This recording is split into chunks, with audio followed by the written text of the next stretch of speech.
చంద్రబాబు మోడీ చర్చల సందర్భంగా 2047 నాటికి $2.4 ట్రిలియన్ స్థాయికి ఆంధ్రప్రదేశ్ ఎకానమీ చేరుతుందని చెప్పడం దారుణమని వైఎస్ఆర్సీపీ రాష్ట్ర అధికార ప్రతినిధి మాజీ ఎంపీ మార్గాని భరత్రాం ఎద్దేవా చేశారు. ప్రజలను మభ్యపెట్టే మాయమాటలు చెప్పడం అలవాటైపోయిందని, జనం చెవిలో పువ్వులు పెట్టే ప్రయత్నం చేస్తున్నారని విమర్శించారు. మార్గాని ఎస్టేట్స్ వైసీపీ సిటీ కార్యాలయంలో మంగళవారం జరిగిన మీడియా సమావేశంలో భరత్రాం మాట్లాడుతూ విశాఖ రైల్వే జోన్ గురించి గతంలోనే ఆమోదం తెలిపారని, కొత్తగా కూటమి ప్రభుత్వం వచ్చాక చేసిందేమీ లేదన్నారు. వాల్తేరు డివిజన్పై మాత్రం క్లారిటీ ఇవ్వాలని, ఎందుకంటే మొత్తంగా దీనిని తొలగించే ప్రయత్నం చేస్తున్నారని అనుమానం వ్యక్తం చేశారు. దీనిపై ఖచ్చితంగా రివిజన్ చేయాలన్నారు. ఇలాంటి చర్యలు ఇది ఎంతమాత్రం తగదన్నారు. చేసింది తక్కువ, ప్రచారం ఎక్కువ అన్నట్లుగా కూటమి ప్రభుత్వ తీరు ఉందన్నారు. బహుళార్థ సాధక ప్రాజెక్టు పోలవరం గురించి కేంద్రం ఆమోదించింది ఎంత అని ప్రశ్నించారు. నవంబర్ నుంచి పోలవరం పనులు ప్రారంభించాలని అంతర్జాతీయ నిపుణుల కమిటీ నివేదిక ఇచ్చిందని గుర్తు చేశారు. దీన్ని దృష్టిలో ఉంచుకుని కాపర్ డ్యాంలు, ప్రాజెక్టులో ఇతర పనులు త్వరితగతిన ప్రారంభించాలని డిమాండ్ చేశారు. మద్యం దుకాణాలు, ఇసుక వ్యాపారాల్లో అధికార పార్టీకి చెందిన ఎమ్మెల్యేలు ఎక్కువగా పాత్రధారులుగా ఉంటున్నారని మండిపడ్డారు.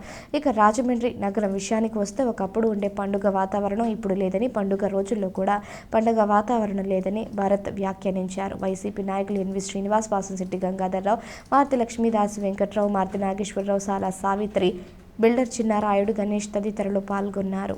మరి చంద్రబాబు నాయుడు గారు ఆంధ్రప్రదేశ్ ముఖ్యమంత్రి వర్యులు ప్రధానమంత్రి గారితో కలిసి చర్చలు జరిపారండి. ఎంత హాస్యాస్పదంగా మాటలు ఉన్నాయనంటే, విజన్ 2047కి ప్రధానమంత్రి గారితో చర్చలు అంట. అసలు ప్రజల్ని తెలివైన వాళ్ళు అనుకుంటున్నారా, లేకపోతే మీరు చెప్పింది వినే రకం అనుకుంటున్నారో నాకు అర్థం కావట్లే.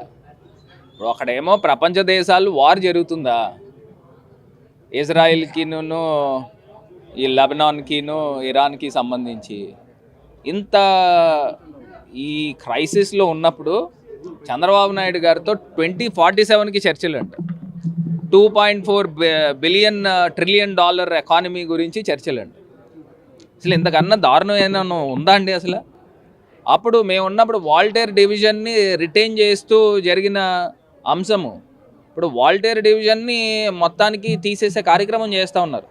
అంటే భారతదేశంలోనే అత్యధిక రెవెన్యూ వచ్చే డివిజన్ ఏదన్నా ఉంది అని అంటే అందులో one of the divisions Waltair division. దాన్ని తీసే కార్యక్రమం చేస్తూ ఉన్నారు, మొత్తం ఎత్తేసే కార్యక్రమం. వాల్టేర్ డివిజన్ని రిటైన్ చేస్తూ జోన్ తీసుకురావాలి, ఇది ఒక అంశము. ఇది కాకుండా Polavaram international experts committee November నుంచి వర్కులు ప్రారంభం అవ్వాలి అని చెప్పేసి వాళ్ళు చెప్పున్నారు. ఇప్పుడు ఏదో క్యాబినెట్ ఆమోదం తెలిపింది, రివైజ్డ్ ఫండ్స్ ఎంతటికి ఆమోదం తెలిపింది అది ఒకసారి క్లారిటీ ఇవ్వాలి కదా. ఇప్పుడు ఇవాళ రివైజ్డ్ కాస్ట్ ఎస్టిమేషన్ పోలవరానికి 8,000 కోట్లు అవుతుంది. గతంలో మేము ఉన్నప్పుడు 48,000 కోట్ల రూపాయలకి జలశక్తి మంత్రిత్వం ఆమోదం తెలిపింది, 47,000 కోట్ల రూపాయలు అందాజుగా. మరి ఇప్పుడు ఎన్ని వేల కోట్ల రూపాయలకి పోలవరం ప్రాజెక్ట్ కంప్లీట్ అవుతుంది? ఇప్పుడు ఆంధ్రప్రదేశ్లో 3,400 షాప్స్ ఉంటే, లిక్కర్ షాప్స్, నిన్నటి దాకా నాకు వచ్చిన సమాచారం 9,000 దగ్గర వచ్చినాయి అంట. అంటే 1:3. మరి ఇవాళకి ఎన్ని వచ్చినాయో చూడాలి. తెలంగాణలో ఒక షాపుకి 48 టెండర్లు వస్తాయి, ఇక్కడ ఒక షాపుకి 3 టెండర్లు వచ్చినాయి. పోనీ రేపటికి ఏదన్నా పెరిగినా, ఎలా పెరిగినా ఒక మొత్తానికి ఒక 30,000 35,000 ఎన్నో షాపులకి టెండర్లు రావచ్చని అనుకుంటా ఉన్నాం. ఎందుకు జరుగుతూ ఉంది ఇది? ఎమ్మెల్యేలు సిండికేట్ల కింద ఏర్పడి మీరు టెండర్లకు వేయడానికి వీల్లేదు అని చెప్పేసి వ్యాపారస్తులను అందరినీ కూడా బెదిరించే కార్యక్రమం చేస్తూ ఉన్నారు కదా. ఒకవేళ మీరు నిజంగా టెండర్లు వేసి మీకు టెండర్లు వస్తే మీరు వ్యాపారం ఎలా చేస్తారని హెచ్చరికలు జారీ చేస్తున్నారు. ఎవరికి ఫ్రీ శాండ్? గత ప్రభుత్వంలో 1,000 కోట్ల రూపాయలు రాష్ట్ర ఖజానాకి శాండ్ పాలసీ నుంచి డబ్బు వచ్చింది. ఇప్పుడు ఒక్క రూపాయి అయినా ఖజానాకు వెళ్తుందా? మరి ఈ డబ్బంతా ఎవరికి వెళ్తుంది? సంపద సృష్టిస్తానని చెప్తున్న ఈ చంద్రబాబు నాయుడు గారు ఎక్కడ సృష్టిస్తున్నారని అడుగుతున్నా. గతంలో శాండ్ మీద 1,000 కోట్లు వచ్చినాయి. ఇప్పుడు రావాల్సిన డబ్బు ఈ వైన్స్, మద్యం షాపుల మీద 2,500 కోట్లు రావాలి. ఇది ఎలా గండి కొడుతున్నారు? పేకాట క్లబ్బులు తీస్తూ ఉన్నారు. అసలు ఎక్కడికి వెళ్ళిపోతూ ఉన్నాము? ఏవో బ్రాకెట్లు అంట మరి చెప్తా ఉన్నారు మా వాళ్ళందరూ. మరి ఆ బ్రాకెట్లు ఏంటో నాకు తెలీదు. బ్రాకెట్లు ఆడిస్తున్నారండి.